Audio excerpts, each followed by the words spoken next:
Higher secondary 2ാം വർഷ ചരിത്ര പാഠഭാഗത്തേക്ക് എല്ലാവർക്കും സ്വാഗതം. നമ്മളിപ്പോൾ പഠിച്ചുകൊണ്ടിരിക്കുന്നത് തീം 6 പ്രമേയം 6 ഭക്തി സൂഫി പാരമ്പര്യങ്ങൾ പഠിച്ചുകൊണ്ടിരിക്കുന്നതിനുപരി കഴിഞ്ഞ ദിവസം പഠിച്ച് തീർന്നത്. ഭക്തി സൂഫി പാരമ്പര്യങ്ങൾ, മതവിശ്വാസങ്ങളിലെ മാറ്റങ്ങളും ഭക്തി ഗ്രന്ഥങ്ങളും 8ാം നൂറ്റാണ്ട് മുതൽ 18ാം നൂറ്റാണ്ട് വരെ. Bhakti Sufi traditions, changes in religious beliefs and devotional texts എന്ന് പറഞ്ഞ പാഠമാണ് പഠിപ്പിച്ചു തീർന്നത്. പഠിച്ചു തീർന്നിട്ടുണ്ടാവുമെന്നറിയില്ല. നമ്മളിത് 6ാമത്തെ അധ്യായമാണ്. 4ഉം 5ഉം 5ഉം 6ഉം അധ്യായത്തിൻ്റെ നോട്ട്സ് ഇംഗ്ലീഷും മലയാളവും നിങ്ങൾക്ക് കിട്ടിക്കാണും. അപ്പോൾ ഈ സൂഫി പറഞ്ഞ കഥയും കാര്യങ്ങളും പടമൊക്കെ കണ്ട ആൾക്കാരും അടുത്തിരിക്കുകയാണ്. ഇന്ന് ഇത് തന്നെയാണോ അടുത്ത പാഠം പ്രതീക്ഷിച്ചിരിക്കുകയാണ്. അപ്പോൾ നമ്മൾ ഈ പാഠം തീർത്ത് കഴിയുമ്പോൾ ആ പ്രധാനപ്പെട്ട ചോദ്യങ്ങളൊക്കെ ക്ലാസ്സിൽ വായിക്കാറും അതുകൊണ്ടായിരുന്നു. അപ്പോൾ കഴിഞ്ഞ ദിവസമൊക്കെ അതുപോലെ നമ്മൾ ചെയ്തായിരുന്നു. ചില ചോദ്യങ്ങളൊക്കെ നോക്കി, പാഠഭാഗത്തെ ചില ചോദ്യങ്ങളൊക്കെ നിങ്ങൾക്ക് കാണാൻ പറ്റും. അതിനുള്ള എല്ലാം ഒന്നും നോക്കാൻ പറ്റത്തില്ല. നിങ്ങൾ നോക്കിക്കോണം. എല്ലാം നോക്കി അതിൻ്റെ ആൻസർ എവിടെ ഒന്നിച്ച് കണ്ടുപിടിച്ച് കഴിയുമ്പോൾ തന്നെ നമുക്ക് പകുതി മനസ്സിലായി കഴിഞ്ഞു. ഇവിടെ കഴിയുമ്പോൾ മിക്കതും മനസ്സിലായി കഴിഞ്ഞു. മലയാളം ഇംഗ്ലീഷ് നോട്ട്സുകൾ കിട്ടി. അത് ഡൗൺലോഡ് ചെയ്ത് പ്രിൻ്റ് എടുത്ത് പഠിക്കാൻ പറ്റുമെങ്കിൽ, അല്ലെങ്കിൽ എഴുതിയെടുത്ത് പഠിക്കാൻ പറ്റുമെങ്കിൽ വളരെ നന്നായിരിക്കും. നമുക്ക് എന്തായാലും ഇതിനകത്ത് പ്രധാനപ്പെട്ട ചോദ്യങ്ങളിലോട്ട് കിടക്കാം. പ്രധാനപ്പെട്ട ചോദ്യങ്ങളിലേക്ക്. ഈ പാഠത്തിൽ ആദ്യം മതവിശ്വാസങ്ങളുടെ സമന്വയം, ഇൻ്റഗ്രേഷൻ ഓഫ് കൾട്ട്സിൽ നമ്മൾ റോബർട്ട് റെഡ്ഫീൽഡ് എന്ന് പറയുന്ന ഒരു ഹിസ്റ്റോറിയനെ പറ്റി, അദ്ദേഹത്തിൻ്റെ ചില വാദഗതികളെ പറ്റി വലിയ പ്രാധാന്യമൊന്നും ഇല്ലാത്തതുകൊണ്ട് ചെറിയ രീതിയിൽ പറഞ്ഞുപോയി. അപ്പോൾ ഇതിനകത്ത് കളറിലൊക്കെ കൊടുത്തേക്കുന്നത് എക്സാം പോയിന്റ് അല്ല എന്നുള്ള രീതിയിൽ. എങ്കിലും ബൃഹത് പാരമ്പര്യങ്ങളും ലഘു പാരമ്പര്യങ്ങളും എന്ന് പറയുന്ന അദ്ദേഹത്തിൻ്റെ ആ തിയറി വളരെ പ്രശസ്തമാണ്. Great and little traditions. അതിൽ അദ്ദേഹം പുരോഹിതന്മാരും ഭരണാധികാരികളും ഉൾപ്പെടെയുള്ള പ്രബലമായ സാമൂഹിക വിഭാഗങ്ങളിൽ നിന്ന് ഉയർന്നു വന്ന അനേകം ചടങ്ങുകൾ, ഇവയെ അദ്ദേഹം ബൃഹത് പാരമ്പര്യങ്ങൾ ഉൾപ്പെടുത്തി. ഇതൊക്കെ സാധാരണക്കാരും കൃഷിക്കാരും ഒക്കെ പിന്നീട് ഏറ്റെടുത്തു. അത് ബൃഹത് പാരമ്പര്യങ്ങൾ ഉൾപ്പെടുത്തി.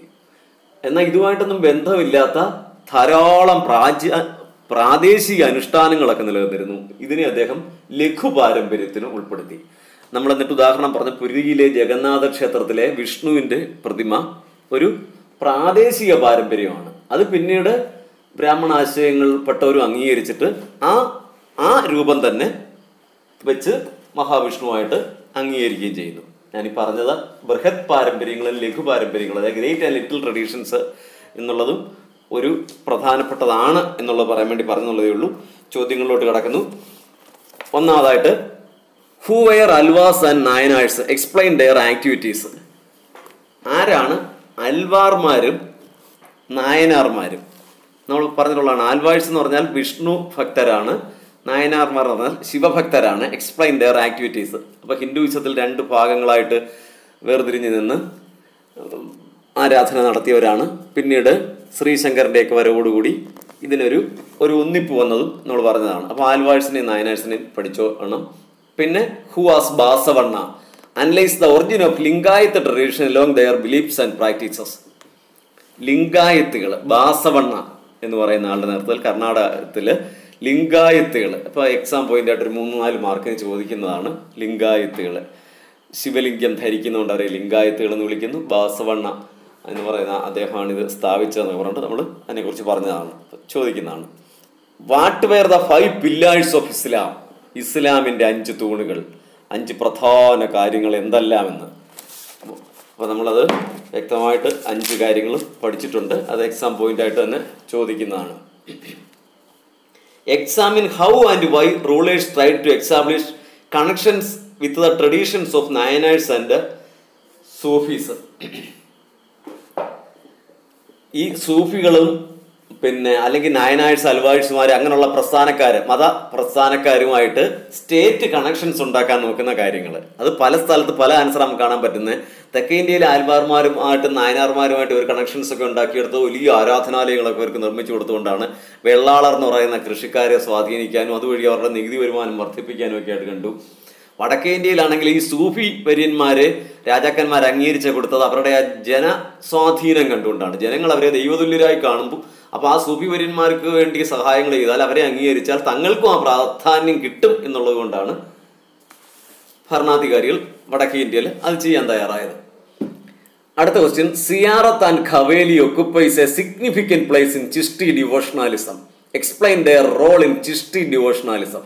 അപ്പൊ ചിഷ്തി ആരാധനാ സമ്പ്രദായത്തിൽ സിയാറത്തിനും ഖവേലിക്കും വലിയൊരു സ്ഥാനമുണ്ടെന്ന്. അപ്പൊ അതിനെക്കുറിച്ചാണ്. സിയാറത്തും ഖവേലി നമ്മൾ പറഞ്ഞിട്ടുണ്ട്. സിയാറത്ത് പുണ്യസ്ഥലങ്ങളിലേക്ക്, ഹോളി പ്ലേസിലേക്കുള്ള പിൽഗ്രിമേജ് ആണ്, പുണ്യസ്ഥലങ്ങളിലേക്കുള്ള തീർത്ഥാടനമാണ്. ഖവേലി ആണെങ്കിൽ പുണ്യഗാനങ്ങള്, കീർത്തനങ്ങള്, എല്ലാ മതങ്ങളിലും ഉണ്ടല്ലോ ദൈവത്തിനെ പ്രകീർത്തിച്ചുകൊണ്ടുള്ള കീർത്തനങ്ങള്, അവ ചൊല്ലുന്നതാണ് ഖവേലീസ് എന്ന് പറയുന്ന ഒരു വിഭാഗം ആൾക്കാർ. അതിന് ഉപയോഗിക്കുന്ന ഉപകരണങ്ങൾ ഉപയോഗിച്ചുകൊണ്ട് മനോഹരമായി ആലപിക്കുന്നു. സിയാറത്തും ഖവേലി ചെറിയ മാർക്കിനാണെങ്കിൽ എക്സാമിന് ചോദിക്കുന്നതാണ്. അടുത്തത്, വാട്ട് ഈസ് മെൻ ബൈ സിൽസില? Right the names of 2 famous സിൽസില. നമ്മൾ ഇസ്ലാമിലെ സിൽസിലകളെ പറ്റി പഠിച്ചതാണ്. വാക്കർത്ഥം ചെയിൻ എന്നുള്ള വാക്കിൽ നിന്ന് തന്നെ വരുന്നതാണെന്ന് പറഞ്ഞു. ഒരുപാട് സിൽസിലകളൊക്കെ വന്നു, ഒരു ഡസൻ തന്നെ ലോകത്ത് രൂപം കൊണ്ടു. എങ്കിലും ഇന്ത്യയിലേക്ക് വന്ന പ്രധാനപ്പെട്ടത് ചിഷ്തി, സുഹർവർദി സിൽസിലകളൊക്കെയാണെന്ന് പറഞ്ഞു. ചിഷ്തി, സുഹർവർദി സിൽസിലകൾ. അടുത്ത question, khanqah was a centre of social life. Khanqah was a centre of social life. Do you agree with this statement? Explain. Khanqah ഒരു സാമൂഹ്യ ജീവിതത്തിന്റെ കേന്ദ്രമായിരുന്നു. ഇതിനോട് നിങ്ങൾ യോജിക്കുന്നുണ്ടോ എന്ന്. അപ്പൊ ആ ദീനാശ്രമങ്ങൾ, ഈ ചിഷ്തി സൂഫി വര്യന്മാരുടെ ദീനാശ്രമങ്ങള് അന്നത്തെ സാമൂഹ്യ ജീവിതത്തിന്റെ ഒരു കേന്ദ്രം തന്നെയായിരുന്നു. എല്ലാ മതങ്ങളിലും പെട്ട, ആശയങ്ങളിലും പെട്ട ആൾക്കാര്, കവികളെ, സൈനികര്, യാചകര് എല്ലാവരും ഇവിടെ ചെല്ലുകയും ആഹാരത്തിന് മാത്രം ചെല്ലുന്നവർ, ഉപദേശങ്ങൾ തേടി ചെല്ലുന്നവർ, മതപരമായ കാര്യങ്ങൾ, പ്രബോധനങ്ങൾ കേൾക്കാൻ ചെല്ലുന്നവർ, എന്തായാലും ഒരു സാമൂഹിക കേന്ദ്രം തന്നെയായിരുന്നു. അടുത്ത, what were the similarities and differences between ബി ഷരിയ ആൻഡ് ബാ ഷരിയ? നമുക്ക് പെട്ടെന്ന് പറഞ്ഞു വന്നേ ഉള്ളൂ. ബി ഷരിയ ആണെങ്കിൽ ശരീഅത്തിനെ അംഗീകരിക്കുന്നവർ, ബാ ഷരിയ ശരീഅത്തിനെ എതിർക്കുന്നവർ എന്നുള്ള രീതിയിൽ. Describe the major teachings of Kabir. കബീറിന്റെ ടീച്ചിങ്സ് എക്സാം പോയിന്റ് ആയിട്ട് നമുക്ക് ചോദിക്കാന്നേ ഉള്ളൂ. ഒരു ചോദ്യം, കബീറിന്റെ ടീച്ചിങ്സ്. അപ്പോൾ ഒരു ഹൈന്ദവ സന്യാസിയാണെന്ന് ഹിന്ദുക്കളും ഇസ്ലാമിക സന്യാസിയാണെന്ന് ഇസ്ലാമുകളും അവകാശപ്പെടുന്ന 2 പേർക്കും പറ്റുന്ന രീതിയിലുള്ള തത്വങ്ങൾ എഴുതി ചേർത്ത മഹാനായ Kabir. Describe the major teachings of ബാബ ഗുരുനാനാക്ക്. ഗുരുനാനാക്കിന്റെ പ്രധാനപ്പെട്ട തത്വങ്ങൾ എന്തെല്ലാം? ഗുരുനാനാക്ക്. അപ്പൊ കബീർ അല്ലെങ്കിൽ ഗുരുനാനാക്ക്. നിങ്ങൾക്കറിയാം, ഇനി ഒരാളെ കുറിച്ചുകൂടെ ചോദിക്കാൻ സാധ്യതയുള്ളത്. Describe the major teachings of Meerabai. How did she defy the norms of society? സമൂഹത്തിലെ നിലനിന്നിരുന്ന ആ ആചാരങ്ങളെ, അനാചാരങ്ങളെയൊക്കെ ഇവരെ എങ്ങനെയാണ് എതിർത്തതെന്ന് മീരാബായി. നമ്മൾ കഴിഞ്ഞ ദിവസം പറഞ്ഞതാണ്. സംഘങ്ങളൊന്നും ഉണ്ടാക്കാതെ സ്വന്തം കീർത്തനങ്ങളിലൂടെ അത് പാടി നടന്ന് ജനമനസ്സുകളിൽ സ്ഥാനം ഉറപ്പിച്ച മീരാബായി. പിന്നെ ഈ പാഠത്തിൽ നമ്മൾ ഏറ്റവും കൂടുതൽ പ്രതീക്ഷിക്കുന്ന വലിയ ചോദ്യം, critically assess the advent of Sufism, establishment of silsilas and the Sufi activities in India. Sufism. അപ്പൊ അതിനകത്ത് അവർ തന്നിട്ടുള്ള areas to be considered: growth of Sufism, സൂഫിസത്തിന്റെ വളർച്ച; ഖൺഖാസ് ആൻഡ് സിൽസിലാസ്, ദീനാശ്രമങ്ങളും സിൽസിലകളും; ലാംഗ്വേജസ് ആൻഡ് കമ്മ്യൂണിക്കേഷൻ, ഭാഷകളും ആശയവിനിമയവും; പിന്നീട് അപ്രോച്ചസ് ടു സ്റ്റേറ്റ്സ്, ഇവരുടെ രാഷ്ട്രവുമായുള്ള ബന്ധം. ഇത് വെച്ച് സൂഫിസത്തിനെ വെച്ച് ഒരു 8 മാർക്കിന്റെ എസ് ആയിട്ട് തന്നെ ചോദിക്കും. കൃത്യമായിട്ട് പഠിച്ചാൽ എഴുതാൻ കഴിയൂ. സൂഫിസം നമ്മൾ പ്രതീക്ഷിക്കുന്നത്. കുറച്ച് തത്വചിന്താപരമായ ഈ പാഠം നമ്മൾ നേരത്തെ പറഞ്ഞ പോലെ നന്നായി വായിച്ചെങ്കിലേ മനസ്സിലാക്കാൻ കഴിയും. പല മത ഗുരുക്കന്മാരുടെയും പ്രബോധനങ്ങൾ, തത്വചിന്തകളൊക്കെ ഉള്ളതാണ്.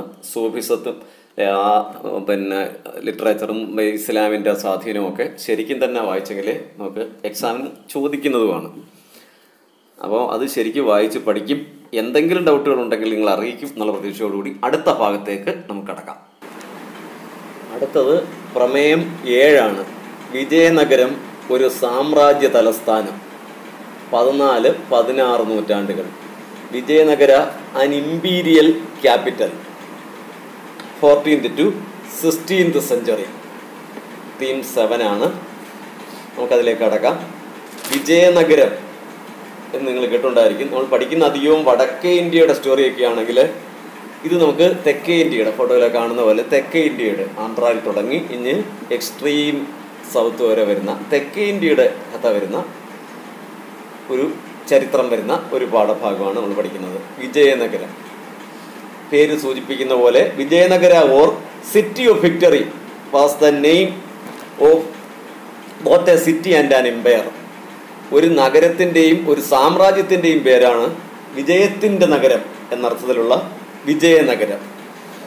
The Vijayanagara empire was founded in the 14th century. 14th നൂറ്റാണ്ടിലാണ് വിജയനഗര സാമ്രാജ്യം സ്ഥാപിക്കപ്പെടുന്നത്. It extended from the river Krishna in the north to the extreme south of the peninsula. വടക്ക് കൃഷ്ണ നദി തൊട്ട് തെക്ക് ഇന്ത്യയുടെ ഇങ്ങേ അറ്റം വരെ നിലനിന്നിരുന്നു. In 1565 the city was plundered and then deserted. 1565 ആയപ്പോഴേക്കും ഭരണമൊക്കെ നഷ്ടപ്പെട്ട ഈ സിറ്റി കൊള്ളയടിക്കപ്പെട്ടു, അത് തീർത്തും ഉപേക്ഷിക്കപ്പെട്ടു, വിജനമായി. It fell into the ruin in 17th to 18th century. 17-18 നൂറ്റാണ്ടുകളിലേക്ക് പൂർണ്ണമായി തകർച്ചയിലേക്ക് വീണുപോയി വിജയനഗര സാമ്രാജ്യം. Hampi, the name derived from the local mother goddess Pampadevi. Pampadevi എന്ന് പറയുന്ന പ്രാദേശിക മാതൃദേവതയുടെ പേരിൽ നിന്നാണ് ഈ ഹംപി എന്നുള്ള പേര് വന്നത്.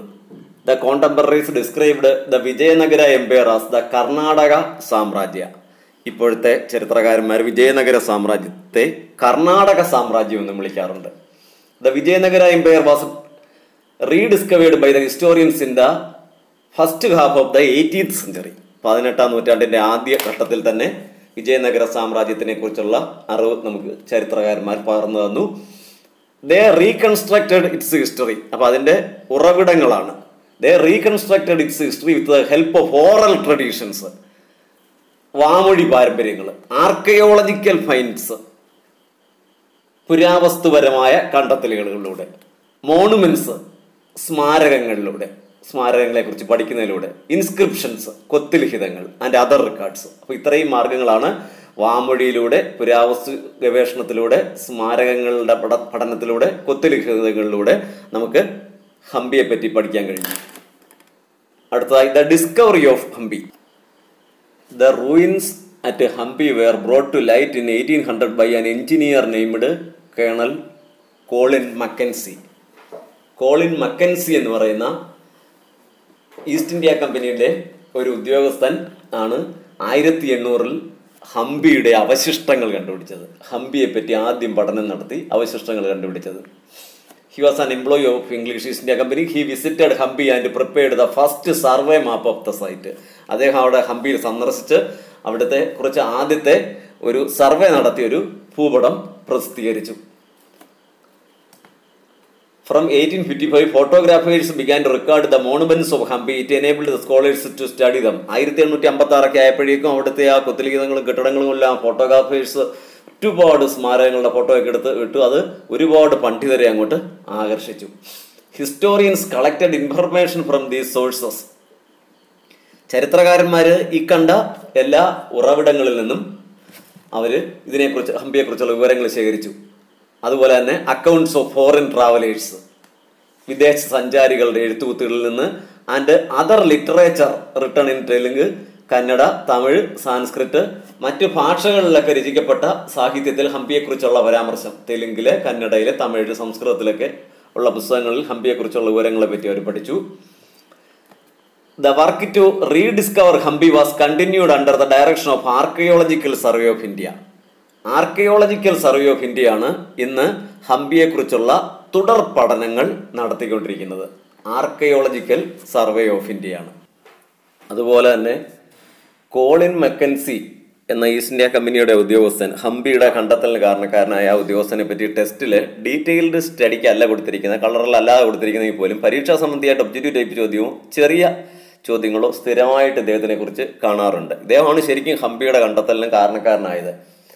അപ്പോൾ നമ്മളന്ന് പറഞ്ഞു, ഇദ്ദേഹം ഒരു പ്രശസ്തനായ എഞ്ചിനീയർ ആയിരുന്നു, സർവേയർ ആയിരുന്നു, പുരാവസ്തു ഗവേഷകനാണ്, ഭൂപട നിർമ്മാണ വിദഗ്ധരാക്കിയാണ്.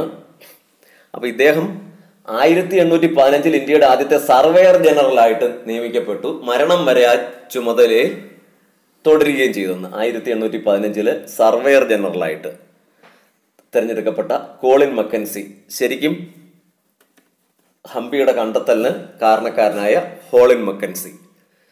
ഹംപിയെക്കുറിച്ച് വൻതോതിൽ ചോദ്യങ്ങൾ വരുന്നതാണ്. നമ്മളിനി അടുത്ത ദിവസം ഈ സാമ്രാജ്യത്തിൻ്റെ ഉത്ഭവത്തിനെ കുറിച്ചും സ്ഥാപിച്ച സഹോദരന്മാരായ ഇരട്ട സഹോദരന്മാരാണ് ഹരിഹരനും ബുക്കനുമാണ് ഈ സാമ്രാജ്യം സ്ഥാപിച്ചതെന്ന് this empire was founded by Hakka and Bukka എന്ന് പറയുന്നത്, ഹരിഹരനും ബുക്കനും എന്ന് പറയുന്ന രണ്ട് സഹോദരങ്ങൾ സ്ഥാപിച്ചു. അപ്പൊ ഇവരുടെ ആ വിജയത്തിനെ സൂചിപ്പിക്കുന്നതിന് വേണ്ടിയിട്ട് ഇവര് വിജയനഗരം എന്നതിന് പേര് കൊടുത്തത്. മറ്റ് ഇസ്ലാമിക സാമ്രാജ്യങ്ങളെ എല്ലാം തോപ്പിച്ച് ഇവിടെ ഇങ്ങനെ ഒരു സാമ്രാജ്യം നേടി ആ വിജയത്തിനെ സൂചിപ്പിക്കുന്നതിന് വേണ്ടിയിട്ട് വിജയനഗര സാമ്രാജ്യം എന്ന് പേര് കൊടുത്ത്. പിന്നെ ഇതിന് തുടർച്ചയായിട്ടൊരു 4 സാമ്രാജ്യങ്ങൾ, സംഗമ, സലുവ, തുളുവ, അരവിടു, ഇതൊക്കെ നമ്മൾ പഠിക്കും. ഈ സാമ്രാജ്യങ്ങൾ തുടർച്ചയായിട്ട് ഭരിക്കുന്നതും. പിന്നെ നിങ്ങൾ ചെറിയ ക്ലാസ്സുകളിൽ ഈ സാമ്രാജ്യത്തിലെ ഒരു ഭരണാധികാരിയെ കുറിച്ച് കേട്ടിട്ടുണ്ട്, കൃഷ്ണദേവരായർ.